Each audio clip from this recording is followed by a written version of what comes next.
Let's get right to our panel now. Joining us, laughing, is Catherine Cryer, an Emmy Award-winning journalist and author, Joe Williams, who covers the White House for Politico and regularly laughs, and John Harwood, CNBC's chief White House correspondent and a political writer for the New York Times, who also has a good sense of humour. Joe, if I can start with you.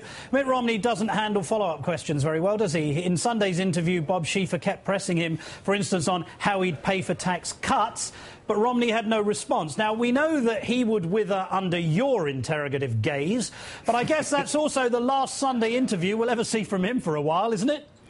Well, there's a reason why this was the first one and why this has been the only one so far. As Romney is not particularly good, as we've noticed in some of his earlier gaffes, on his feet. He did okay in the debates, but he struggled to put away the likes of Newt Gingrich and Rick Santorum. So he's not going to go out seeking opportunities to ask or either answer questions that have a follow-up nature to them. And it was a one-on-one interview. And Romney's traveling press has long complained about very little access to the candidates. So it's doubtful that he's going to do any more of these anytime soon because he doesn't really have to. It may change during the fall election, but right now he's in, as far as the press is concerned, cruise mode, and he probably won't face any more of this type of scrutiny, one-on-one scrutiny, for quite some time. Now, Catherine, he did actually respond to the question of taxes, and he said that he would, and he kept repeating this, he said the rich would pay the same share of taxes if he was president. But that means, does it not, that they'd have a tax cut? Well, of course. I mean, we're talking about tax cut numbers. We're talking about a percentage as they're getting more and more of the GDP and the wealth in this country. Absolutely, they're going to get a substantial tax cut when any of those numbers have gone through that they proposed. What I'm frustrated with is they won't put the plan out. He won't put specifics out to support these vague assertions. But he says that he's issued a 59-point plan on the economy. He says that he supports Paul Ryan's budget.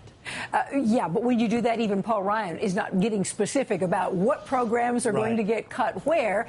And right now, the media is being irresponsible in not pushing him. But if you can't corner him with objective reporters, then you're not going to get answers. Well, it's tough because, as Joe says, we can't get an interview with the guy. Yeah. John, Romney's ideas don't get a lot of analysis, as we've said, partly because there's little detail to analyse.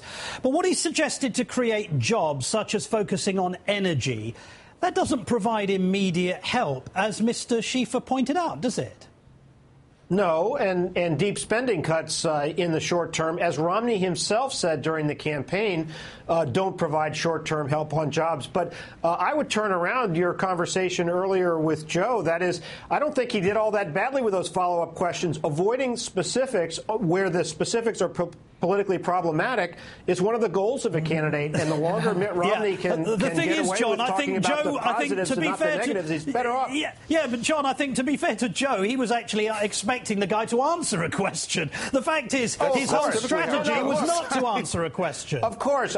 Look, I'd like him to answer with specifics, too, but Mitt Romney's not unique in somebody who wants to duck the parts of the question that would produce the politically problematic response while focusing on the good stuff like cutting taxes. Fantastic. So we'll have a president who doesn't tell us what he's going to do. Brilliant. Joe, Ann Romney was asked in a radio interview about the Romney policy on vacations. Just take a listen to this, Joe.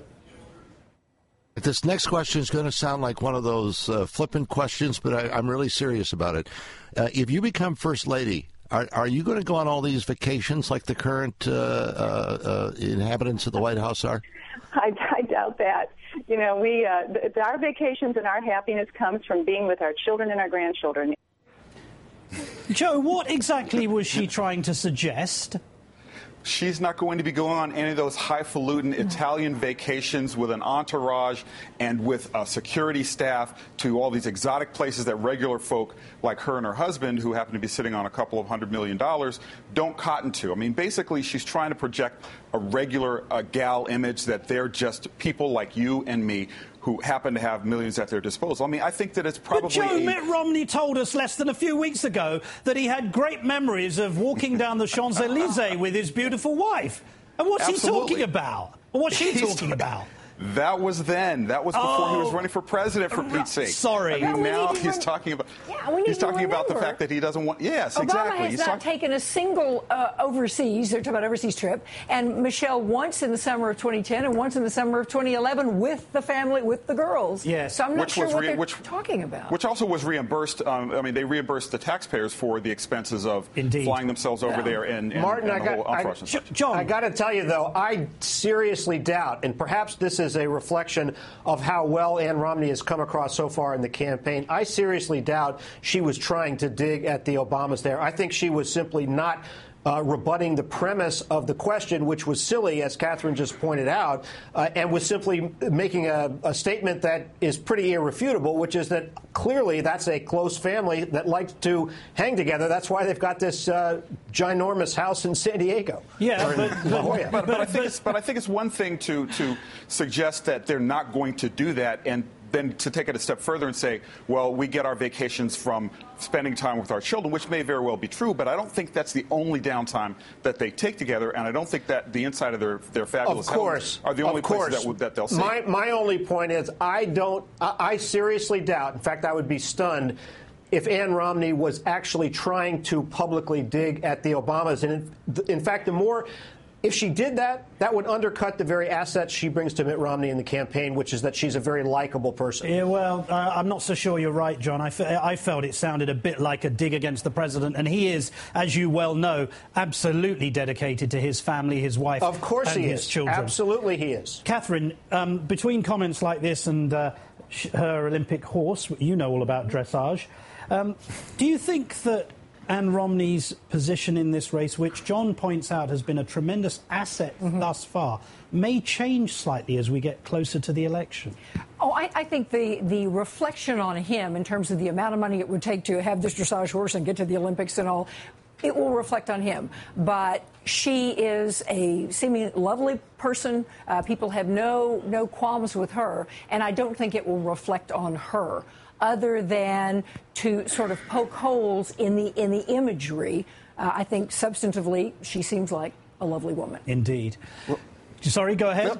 Well, I was just going to say it's interesting that this kind of offhand comment contrasted with what Michelle Obama said in 2008 about being proud of her country. I mean, it's kind of an interesting contrast in that, Ann Romney is presumed to not have any sort of ill intent, and Michelle Obama is presumed immediately to have some sort of agenda that she's talking about. So I'm not sure. I think that it's in the eye of the beholder, but I also think that these kind of comments are not simply accidental, and that sometimes there are campaigns who want to have people take away a certain image and take away a certain suggestion that they make, even when it's asked, even silly questions are asked and answered. To most of the country now, they know Michelle Obama. And other than maybe one small quadrant that will oppose anything she does, she is very well loved in this country. She's extremely popular for the very reasons that Ann Romney's popular. Yeah, indeed.